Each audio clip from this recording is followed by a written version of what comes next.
এই জায়গাতে মানে কি হয়েছিল? মানে ফুল 1 মাস এনজয় মানে তুলিনি আমি তো গেছিলাম আপনার অফিসে বললাম আমার ওই মাসের হাতেই দেখেন তখন কি লাস্ট কিস্তি টাইম মাসে মাপ দিতেন? চাইলো ওই ওই কোলে একটা বারান্দা ছিল না ওখানে চিকন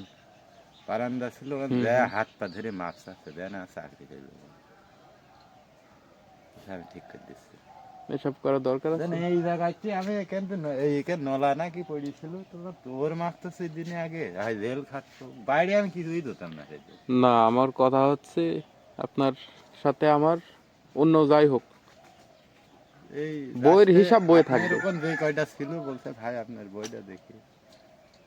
বই দেখি ও কি রাখছে এসব কি কাজ লাস্টে ওখান করে ম্যানেজারই বললো ভাই এবার কেউ মতন মাফ করছে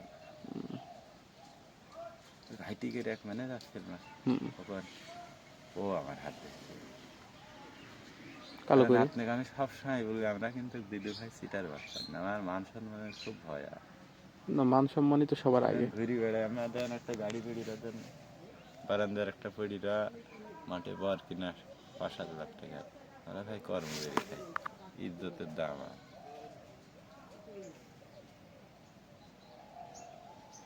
কারণ কি ওই যে আপনি 2-1 দিন বলিনি ভাই আজ আমি মানে আর পারিনি দাদা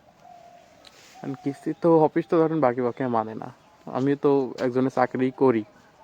কারণ অফিসে কারণ তো আমার আমরা জবাবদিহি দেয়া লাগে যে কিস্তি না কখনো নিয়ে কেন চলে এসেছি আমি। কখনো চাইনি যে একটা লোক কিস্তি হলো আপনিও আমার ভাই আমি মনে করি এক ভাই আমার কর্ম করে আমার 2 ভাই এটা করি বেড়াই এটা না দিলে পুকুরেতে দেওয়া লাগে আমরাও জানি ভাই বোকা বাদ্য শোনা লাগে তো এটা খারাপ ছিল আপনার এর মধ্যে তো এই ঘরের ওই ছেলেটাই খারাপ ছিল